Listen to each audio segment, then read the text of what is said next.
Hello friends, Radhe Radhe. Welcome back to my channel. So friends, कैसे हो? उम्मीद है आप सब लोग अच्छे होंगे और अपनी पढ़ाई कर रहे होंगे। आगे का आपने सोच रखा होगा कि हमको अब आगे कैसे पढ़ाई करनी है, क्योंकि सीटेट का एग्ज़ाम होने के बाद उसके आंसर की भी आ गई है और आंसर की आने के बाद हम सब अपने मार्क्स भी देख लिए हैं कि कितने कितने मार्क्स बन रहे हैं। सो फ्रेंड, टोटली आज मैं इस वीडियो में आपके साथ शेयर करूँगी कि जैसे कि किसी के 89 या 80 या 81 मार्क्स बन रहे हैं, तो उन्हें कितनी उम्मीद है कि हमारे नंबर बढ़ेंगे कि नहीं बढ़ेंगे। तो इस बारे में आपको साथ शेयर करना चाहूँगी इस वीडियो में, तो वीडियो को पूरा देखना।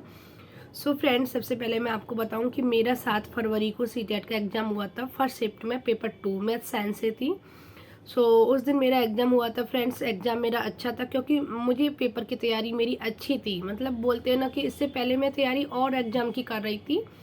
इसलिए मुझे सीटेट पे भरोसा था कि मेरी अच्छी तैयारी थी। बट मेरी एक गलती की वजह से मेरे इस एग्ज़ाम में नंबर रुक गए हैं, क्योंकि मुझे टाइम मैनेजमेंट नहीं कर पाई थी।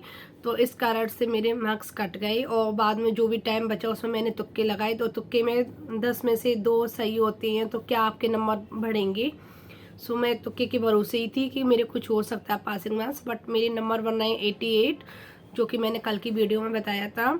फ्रेंड, मुझे 2 नंबर की उम्मीद है कि 2 नंबर मेरी बढ़ भी सकती हैं और नहीं भी बढ़ सकती, 88 भी रह सकते हैं। लेकिन एक उम्मीद तो लगी रहती है जब तक रिजल्ट नहीं आता है। और मेरी तरह भी ऐसे बहुत सारे विद्यार्थी होंगे फ्रेंड्स, जो कि कुछ कुछ नंबरों से रह रहे होंगे, 1 से या 2 से। जिनको क्राइटेरिया होता है, जैसे कि SC OBC इनको 82 लेना होता है और जनरल वाले को 90 मार्क्स लेने होते हैं, मतलब पासिंग इसको क्वालिफाई करने के लिए सीटेट को। तो मैं जनरल से आती हूँ, तो इसलिए मुझे 90 मार्क्स चाहिए। फ्रेंड, अच्छा तो नहीं लग रहा है कि हम 1-2 नंबरों से रह रहे हैं, कुछ ज़्यादा तो नहीं है। अगर ज़्यादा गैप होता, हमारे 70-80 के करीब होते मेरे नंबर, मुझे लगता कि नहीं हो पाएगा। बट 2 नंबर की मैंने उम्मीद लगा रखी है कि मुझे क्या पता, भगवान के कोई चमत्कार हो जाए, बढ़ भी सकती है और क्वालिफाई भी हो सकता है। क्योंकि फ्रेंड्स, मैं आपको बताऊं, सीटेट का एग्जाम ओनली क्वालिफाई नेचर का है। उनको सिर्फ क्वालिफाई करना है, आगे के एग्जाम में कोई मतलब नहीं है इससे कि इसके नंबर जुड़ते हैं या नहीं जुड़ते हैं। बट मैंने इसकी तैयारी ऐसे की थी कि फ्रेंड्स, मुझे 100 से ऊपर की उम्मीद थी कि मेरे इतने मार्क्स बन जाएंगे, क्योंकि मैं जिस एग्ज़ाम की तैयारी करती थी उसका पूरा सिलेबस सीटेट से मैच खाता है। मतलब तो लगता था कि हो जाएगा। बट है ना, अब जो जिस प्रकार के पेपर बन रहे हैं ना, लेंथी, तो इस वजह से हमें टाइम मैनेजमेंट करना नहीं आ रहा है। क्योंकि पेपर तो सबको आता है फ्रेंड्स, 90 मार्क्स और 82 मार्क्स हर कोई ला सकता है, ऐसा कुछ नहीं है पेपर में। बट टाइम मैनेजमेंट करने की नहीं आने की वजह से हम एक टॉपिक में ही डटे रह जाती हैं। मतलब एक पे ही हम दिमाग लगाते हैं और हमारा टाइम निकल जाता है। और मेरे साथ भी ऐसा हुआ था। लेकिन फ्रेंड्स, आप टेंशन ना लो, शायद देखना 2 नंबर या 1 नंबर तो इंक्रीज होगा। क्योंकि कई पेपरों में, मतलब शिफ्ट में, जैसे 8 फरवरी को मैथ साइंस का पेपर हुआ है, लेकिन मेरा तो 7 फरवरी को हुआ था। मेरा कितना लक खराब है कि उसमें 3 नंबर उनको जेड, मतलब ऑल सही है, उसके लिए उनको 3 नंबर बोनस के मिले हैं। और हमारे में सिर्फ एक क्वेश्चन हमको मैथ में गलत दिख रहा है, जो कि उसके 2 आंसर दे रखे हैं। तो वो 1 नंबर हमारा बढ़ सकता है अगर कोई चैलेंज करेगा। तो जैसे कि फ्रेंड्स, मैं चैलेंज नहीं कर रही हूँ, क्योंकि चैलेंज करने से कोई मतलब नहीं है। 1000 पे जाता है और फिर उसके बाद वो हुआ या नहीं हुआ। क्योंकि जो कि मैं उन टीचर पर पढ़ती थी, जैसे कि सचिन सर पे, सचिन एकेडमी, तो उन्होंने खुद हम लोगों से बोला है। क्योंकि वो हमसे ज़्यादा कहते हैं ना कि वो बोलते हैं कि आपको कुछ नहीं करना है, मुझे करना है। आपको जो मुझे क्वेश्चन चैलेंज करना है तो वो मुझे करना है। तो इस वजह से मैंने फ्रेंड्स सोचा है कि सचिन सर और एक्सपर्ट उनकी टीम है, तो वो खुद देख लेंगे कौन सा क्वेश्चन बन रहा है, कौन सा गलत दिया है। तो इस वजह से हाँ, बट 1 नंबर मेरे को लग रहा है कि 1 नंबर तो हमारा बढ़ेगा। तो वो पढ़ने के बाद फिर भी मेरे 89 बन रहे हैं। फ्रेंड, इस वजह से मैं उम्मीद ऐसी नहीं लगा रही कि बढ़े ही उसके लिए मैं टेंशन लेके माथा पकड़ के रोऊं, ऐसा कुछ नहीं है फ्रेंड्स।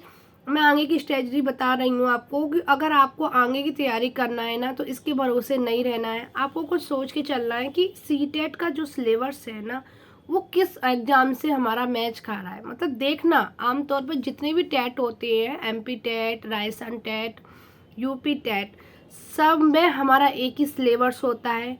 अगर हम अभी से तैयारी करेंगे ना आगे की पेपर की, तो हमारा सीटेट फिर से निकलेगा। मतलब अभी तो नहीं निकला, वो आगे जरूर निकलेगा और अच्छे मार्क्स से निकलेगा, क्योंकि हमने जो गलती की है ना, इस गलती पर विशेष ध्यान देंगे।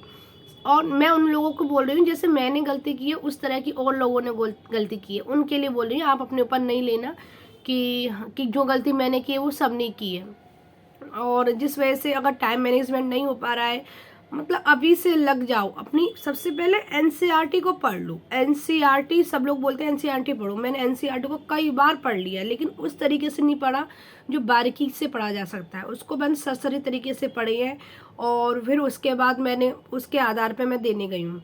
बट अब मैं सोचा है कि क्या बोलते हैं, एनसीईआरटी को हमें अच्छी तरह से प्रिपेयर करना पड़ेगा, क्योंकि एनसीईआरटी सीटेट तो एनसीईआरटी से बाहर नहीं जाता है। सीटेट का एग्ज़ाम और भी जो एग्ज़ाम होते हैं हमारे यहाँ एमपी टेट वगैरह होता है, वो एनसीईआरटी के थोड़ा ऊपर देती है। तो इस वजह से यूपी टेट भी होगा, एनसीईआरटी से थोड़ा लेवल ऊपर आएगा, बट एनसीईआरटी से ही मैच खाता हुआ क्वेश्चन आएगा। तो मैंने सोचा कि अब एनसीईआरटी पे ही हम सबसे पहले फोकस करना है और एनसीईआरटी को पढ़ना है, क्योंकि जुलाई में इसका नोटिफिकेशन आ भी सकता है, नहीं भी आ सकता। तो उसके भरोसे नहीं रहना अपने। और भी एग्ज़ाम आ रहे हैं, तो जैसे कि हमारे एमपी में एमपी टेट आएगा, राजस्थान में रीट भी आएगा, यूपी टेट आने वाला है, तो उनकी तैयारी करो, क्योंकि इनमें सीटेट की ज़रूरत नहीं है कि सीटेट ही चाहिए आपको, इस वजह से इस एग्ज़ाम में बैठोगे। बट अगर इनकी तैयारी करोगे तो सीटेट अपने आप ही ऑटोमेटिक हो जाएगा और इसके बाद सीटेट भी आपका क्वालिफाई हो जाएगा। तो इस वजह से मैं सोच रही हूँ कि मैं एनसीईआरटी बेस्ड एक वीडियो बनाया करूँगी। सबसे पहले एनसीईआरटी, मेरा मैथ साइंस सब्जेक्ट है, तो मैं मैथ और साइंस के लिए ही वीडियो बनाया करूँगी।